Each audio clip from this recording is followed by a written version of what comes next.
अर्नब गोस्वामी जी की गलती यह है कि संत मरे लेकिन अर्नब गोस्वामी ना बोलें।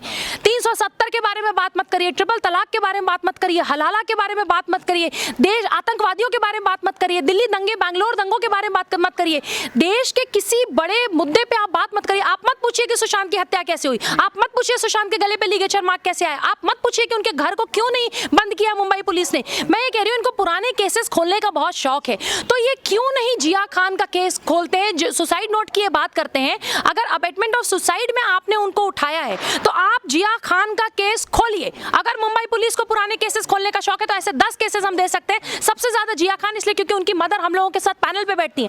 आज भी वो महिला, आज भी वो माँ जिसके आंसू, जिसके दर्द इन लोगों को नहीं दिखते, उनके पास सबूत तक है, उनके पास पिक्चर्स हैं, उनके पास फोटोज हैं, वो कई ऐसे तथ्य हैं, कई ऐसे सवाल हैं जिसका जवाब मुंबई पुलिस नहीं दे पाई। आखिर जिया खान जो भारत मूल की नहीं थी, भारत के बाहर से आई थी, भारत की बेटी थी, यहाँ पे आके काम कर रही थी और उनकी हत्या पे कोई बात नहीं करता है। उनके सुसाइड नोट पे कोई, उन्होंने तो अपने सुसाइड नोट में नाम तक लिखा था, वो बड़े एक्टर के बेटे का नाम लिखा था। क्यों नहीं जिया खान के सुसाइड पे बात होती है, क्यों नहीं जिया खान का केस खोला जाता है मुंबई पुलिस में दम है, महाराष्ट्र सरकार में दम। अगर अनिल देशमुख साहब आपको कंगना रनावत, अर्नब गोस्वामी सबके पुराने केस खोलने का शौक है तो जरा खोलिए बॉलीवुड के उन माफियाओं का केस जो हिंदुस्तान में बैठे हैं, बॉलीवुड में बैठे और देश बर्बाद करने का काम कर रहे हैं। अर्नब गोस्वामी 3 बजे अभी बाहर आएंगे और जिस तरह से इतने बड़े वकील हरीश साल्वे जी उनका केस लड़ रहे हैं, पूरी उम्मीद है उनको बेल मिलेगी। और देखिए घायल शेर ज्यादा खतरनाक होता है, तो ये महाराष्ट्र सरकार और मुंबई पुलिस को समझने की जरूरत है कि आप घायल शेर से कैसे निपटोगे। पूछता है भारत डरते क्यों हो अर्नब गोस्वामी से? क्या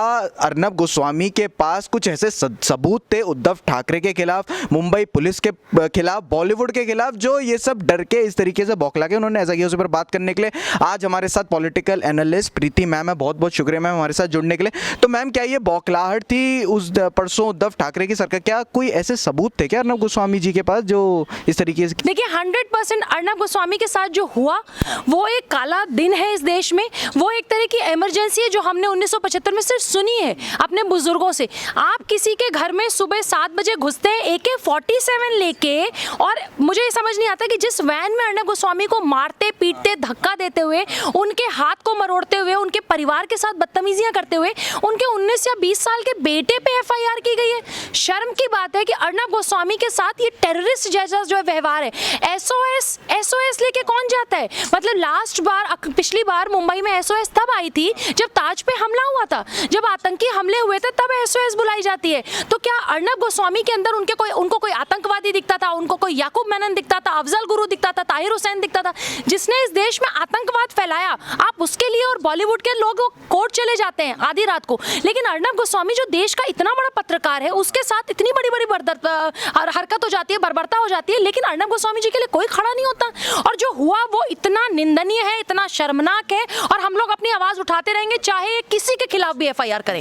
सर मैम वहीं अगर हम बात करें जिस तरीके से अब जो सामने आए हैं हरीश जी भी जो सीनियर एडवोकेट है, तो क्या आपको लगता है कि ये जो केस है ये अब बहुत ज़्यादा पलटन और बहुत ज़्यादा मतलब अर्नब जी को हर किसी का सपोर्ट मिल रहा है, चाहे वो संत समाज के लोग हो गए, चाहे वो करनी सेना हो गई, चाहे पॉलिटिकल जितने भी लोग हैं, सभी का बहुत अच्छा उनको सपोर्ट है। तो किस तरीके से देखते हैं आप इस चीज़ को? देखिए बब्बर शेर को गीदड़ों से डरने की क्या जरूरत? अर्नब गोस्वामी तो शेर थे, शेर हैं, और अब जब वो बाहर आ रहे हैं तो वो बब्बर शेर की तरह आ रहे हैं। बिल्कुल सही कहा आपने। अयोध्या के चाहे संत हो, चाहे ऋषिकेश हो, चाहे काशी हो, मथुरा हो, अयोध्या, हर जगह के संतों का समर्थन है अर्नब गोस्वामी को। यही तो एक पत्रकार है संचित पूरे देश में जिसने संतों की बात की थी, जिसने पालघर के संतों की निर्मम हत्या पे सवाल उठाए थे। अर्नब गोस्वामी जी की गलती यह है कि संत मरे लेकिन अर्नब गोस्वामी ना बोलें।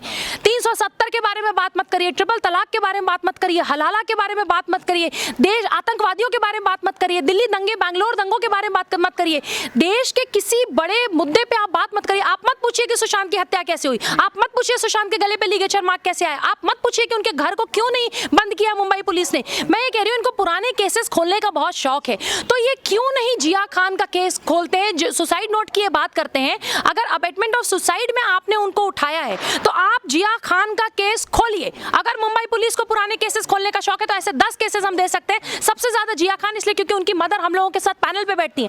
आज भी वो महिला, आज भी वो माँ जिसके आंसू, जिसके दर्द इन लोगों को नहीं दिखते, उनके पास सबूत तक है, उनके पास पिक्चर्स हैं, उनके पास फोटोज हैं, वो कई ऐसे तथ्य, कई ऐसे सवाल हैं जिसका जवाब मुंबई पुलिस नहीं दे पाई। आखिर जिया खान जो भारत मूल की नहीं थी, भारत के बाहर से आई थी, भारत की बेटी थी, यहाँ पे आके काम कर रही थी और उनकी हत्या पे कोई बात नहीं करता है। उनके सुसाइड नोट पे कोई, उन्होंने तो अपने सुसाइड नोट में नाम तक लिखा था, वो बड़े एक्टर के बेटे का नाम लिखा था। क्यों नहीं जिया खान के सुसाइड पे बात होती है? क्यों नहीं जिया खान का केस खोला जाता है मुंबई पुलिस में दम है, महाराष्ट्र सरकार में दम। अगर अनिल देशमुख साहब, आपको कंगना रनावत, अर्नब गोस्वामी, सबके पुराने केस खोलने का शौक है तो जरा खोलिए बॉलीवुड के उन माफियाओं का केस जो हिंदुस्तान में बैठे हैं, बॉलीवुड में बैठे और देश बर्बाद करने का काम कर रहे हैं। अर्नब गोस्वामी 3 बजे अभी बाहर आएंगे और जिस तरह से इतने बड़े वकील हरीश साल्वे जी उनका केस लड़ रहे हैं, पूरी उम्मीद है उनको बेल मिलेगी। और देखिए, घायल शेर ज्यादा खतरनाक होता है, तो ये महाराष्ट्र सरकार और मुंबई पुलिस को समझने की जरूरत है कि आप घायल शेर से कैसे निपटोगे। पूछता है भारत, डरते क्यों हो अर्नब गोस्वामी से? हाँ जी मैम, वहीं अगर हम बात करें, हमारे देश में हमेशा से ये ट्रेंड रहा है कि जितने भी आज तक के पत्रकार जो गाली देते थे हमारे प्रधानमंत्री जी को, जो देश को तोड़ने की बात करते थे, जो कश्मीर में जो पत्थरबाजी उनकी साइड लेते, आज तक उनके खिलाफ तो कोई लीगलाइज एक्शन हुआ नहीं। लेकिन वहीं अगर कोई संत समाज की बात कर रहा है, कोई किसी को इंसाफ दिलवाने की बात कर रहा है, कोई जो चीज़ गलत हो रही है, देश विरोधी नारे लग रहे हैं, उसके खिलाफ बोल रहे हैं, तो उसी पर इस तरीके की बर्बरता, क्या ये दोहरा मापदंड नहीं है? देखिए, बिल्कुल सही आपने कहा। आज मैं परसों से देख रही हूँ कि बहुत से कम ऐसे चैनल हैं जिन्होंने अर्नब गोस्वामी के इस केस को कवर, मुझे बहुत खुशी है कि TV9 भारतवर्ष पे राहुल सिन्हा जी ने एक बहुत अच्छी एक सेशन दिखाया, एक बहुत अच्छी उन्होंने एक आधे घंटे का एक कवरेज अर्नब गोस्वामी पे दिखाया। DNA में सुधीर चौधरी जी ने भी दिखाया और सुधीर चौधरी जी ने भी जब जब देश के साथ आवाज उठाई है तब तक पूरे देश में उनके खिलाफ FIR हुआ है। लेकिन ये बर्बरता जो अभी अर्नब के साथ हुई, ये तो कभी नहीं हुई। आप पुलिस, मतलब आप घर में घुसते हैं, AK-47 के साथ घुसते हैं, उनके बेटे, उनकी पत्नी, आप उनके परिवार, उनके इन-लॉज के साथ धक्का मुक्कीम करते हैं और उल्टा आप FIR बेटे और पत्नी पे कर देते हैं। आपके उन बुजुर्ग इन-लॉज की भी आप इज्जत नहीं करते और ऊपर से एक FIR और कर देते हैं कि जो लेडी पुलिस वहां पे थी, अर्नब गोस्वामी ने उनको मोलेस्ट किया या उनको तंग किया, उनको परेशान किया। तो भाई, जितने खाकी वर्दी वहां खड़े थे AK-47 ले, वो क्या कर रहे थे? आपके सामने एक लेडी ऑफिसर के साथ मोलेस्टेशन अर्नब गोस्वामी कर देते हैं, जो आपका कहना है, जो कि पूरी तरीके से झूठ है, क्योंकि पूरा विश्व देख रहा है जिस तरह से अर्नब गोस्वामी के टूटे हुए हाथ को खींचते हुए आप बाहर लेके आते हैं, धक्का देते हैं, AK-47 SOS बुलाते हैं। He is not terrorist. जो टेररिस्ट है उसको तो तुम चैनलों पे बिठा के बड़े बड़े वो पत्रकार जो है वो इंटरव्यू लेते हैं, जो चर्सी हैं उनके तो तुम इंटरव्यू लेते हो। लेकिन जो व्यक्ति देश के लिए बोल रहा है उससे इतनी चिढ़ क्यों? अर्नब गोस्वामी से इतना डर क्यों? क्यों अर्नब गोस्वामी, उनके पत्रकारों पे 1000 FIR हुए? संचित, ये सोचने वाली बात है।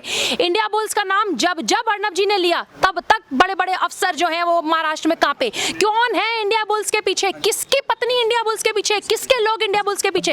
ये जानने की जरूरत है देश को कि इंडिया बुल्स में जो पैसे लगे, जो बर्बादी हुई, जो स्कैम चला, वो कौन लोग हैं। यही कारण है कि अर्नब गोस्वामी हो, रिपब्लिक भारत हो, उनके 1000 पत्रकार हो, आप टॉयलेट पेपर्स की बात करते हैं। मतलब आप सोचिए, जिस तरीके से फटकार लगाई है आज सुप्रीम कोर्ट ऑफ इंडिया ने, सल्यूट है सुप्रीम कोर्ट ऑफ इंडिया में को, भारत के हर व्यक्ति की तरफ से, भारत की बेटियों की तरफ से, मेरी तरफ से, वो सारे पैनलिस्ट की तरफ से जो हम अर्नब गोस्वामी के लिए लड़ रहे हैं। और हमने सुशांत की लड़ाई लड़ी, दिशा की लड़ाई लड़ी, कठुआ और हाथरस की भी लड़ाई लड़ी, हम अर्नब गोस्वामी के लिए बिल्कुल लड़ेंगे संचित। और आज सुप्रीम कोर्ट ऑफ इंडिया ने हमें ये बता दिया, दिखा दिया और हमने अपनी आंखों से देख लिया कि अगर खाकी गुंडई पे आ जाए तो उसके ऊपर भी कोर्ट बैठी है और कोई भी खाकी कोर्ट के ऊपर नहीं है। कोर्ट ने साफ साफ कह दिया कि जिस तरीके से आपने जो बर्ताव किया, आपके अधिकारियों का जो बर्ताव है, आपके अधिकारी जो डराने की कोशिश कर रहे हैं, आप अर्नब गोस्वामी को अरेस्ट नहीं कर सकते, आपने नोटिस नहीं दी। मानवाधिकार महाराष्ट्र ने कह दिया कि ट्यूसडे तक इनको, वहां के महाराष्ट्र सरकार को, वहां की पुलिस को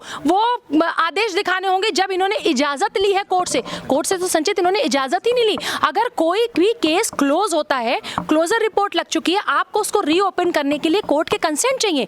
वो कंसेंट पेपर कहाँ है? आप ट्यूसडे को जाके दिखाइए। लेकिन ये फिर भी ऐसे गुंडई पे आ जाएंगे। देखिए, ये मंडे को फिर कुछ कर सकते हैं। आज अगर अर्नब गोस्वामी आ भी जाते हैं तो भी उनको और उनके परिवार, उनके पत्रकार, उनके चैनल को घेरने के लिए पूरी कोशिश की जा रही है। और फिर बोल रही हूँ संचित आपके चैनल पे, ताकि ज्यादा लोग ये समझें, सिर्फ भारत नहीं, भारत के बाहर की बहुत इंटरनेशनल ताकत रिपब्लिक भारत को बंद करने के लिए, रिपब्लिक भारत के अर्नब गोस्वामी जी का मुंह बंद करने के लिए वो ताकत लगी हुई है। ये सिर्फ महाराष्ट्र सरकार और मुंबई पुलिस नहीं है संचित, बहुत लोग हैं पीछे जो अर्नब का मुंह बंद करना चाहते हैं। मैम, एक आखिरी सवाल सवाल पूछना चाहूँगा, जो इंटीरियर डिज़ाइनर के जो परिवार था वो जो अब सामने आया है और जो खुश है अर्नब गोस्वामी की जी के जेल जाने से, तो वो 2019 में कहाँ था? मई 2018 में जो भी ये कुछ भी केस हुआ ये हुआ, उसके बाद 2019 में वो बिल्कुल चुप और अचानक से एकदम से सामने आ जाना जब इतनी सारी गतिविधियाँ चल रही थी। क्या लगता है आपको? संजीत, सबसे पहले मैं 2018-19 से भी पहले 2020 जून 4 महीने 5 महीने पहले की बात जाती हूँ।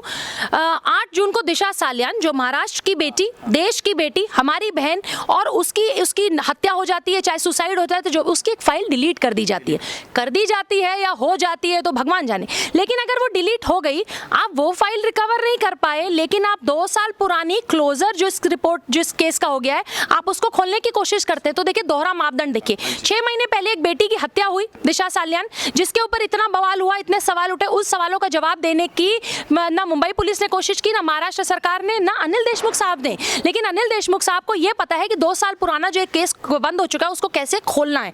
मैं ये कह रही हूँ कि उस समय जब आपने क्लोजर रिपोर्ट लगाई होगी तो आपको कोई एविडेंस नहीं मिला होगा। आज सुप्रीम कोर्ट ऑफ इंडिया ने कह दिया, माननीय कोर्ट ने कह दिया कि ऐसे तो कोई किसी के भी ऊपर आरोप लगा सकता है, आरोप तो कोई भी लगा सकता है, आरोप कुछ भी लग सकते हैं। इन्हीं शब्दों में उनकी निंदा की गई, आज कोर्ट ने फटकार लगाई। तो अगर आपको एविडेंस उस टाइम पे अर्नब गोस्वामी के लिए नहीं मिले थे, आपने कोर्ट में जाके ये क्लोजर रिपोर्ट लगाई, केस बंद किया, आज आपको एविडेंस कहां से मिलेंगे? संचित, आज एविडेंस न मिलेंगे नहीं, आज एविडेंस बनाए जाएंगे, आज एविडेंस पैदा किए जाएंगे। क्योंकि मकसद क्या है? मकसद एक है कि राष्ट्रवादी पत्रकार अर्नब गोस्वामी का मुंह बंद करना है। 2 साल से उनकी पत्नी कहां थी? मैं ये कह रही हूं कि पैसे की तंगी थी, परेशानी थी, उस केस को भी रीओपन करिए। बिल्कुल भाई, मैं तो कह रही हूं अगर हम हर बेटी महिला के लिए लड़ते हैं तो हम उनकी महिला के लिए भी लड़ेंगे, बिल्कुल। लेकिन 2 साल से आप कहां थी? नंबर 1, सुनने में तो बहुत खबरें आ रही हैं कि आप इस केस को रीओपन करने के लिए बहुत से लोग महाराष्ट्र के बहुत से बड़े नेताओं से 3-4 दिन 5 दिन पहले मिले। अर्नब गोस्वामी के अरेस्ट से कुछ दिन पहले कुछ फोटो सर्कुलेट हो रही है, वो पता नहीं पुरानी है कि नहीं है, लेकिन ये तक दिखाई दे रहा है कि उस परिवार के कुछ सदस्य किस बड़े नेता के साथ मिले। तो उसकी भी पुष्टि होनी चाहिए कि क्या आप मिले और वहां कुछ साठगांठ हुई, इसके बाद ये केस ओपन हुआ, या जो ये फोटो तस्वीरें हैं वो पूरी तरीके से गलत हैं। तो आके इस चीज का भी बताना चाहिए कि भाई अर्नब गोस्वामी को घेरने के लिए ये नहीं हो रहा है, वाकई ये बिल्कुल सच केस है। अगर सच केस है तो 2 साल तक आप चुप क्यों थी? उस समय सबूत नहीं मिले तो अब सबूत आपको कैसे मिल जाएंगे? क्यों अर्नब गोस्वामी से प्रॉब्लम है भाई? क्यों अर्नब गोस्वामी दिशा के बारे में नहीं पूछे? क्यों अर्नब गोस्वामी सुशांत सिंह राजपूत के बारे में नहीं पूछे? क्यों पालघर के संतों पे बात नहीं हो? क्यों 370 पे बात नहीं हो? आपको क्यों डर लगता है भाई? आपको अर्नब गोस्वामी से क्या प्रॉब्लम है?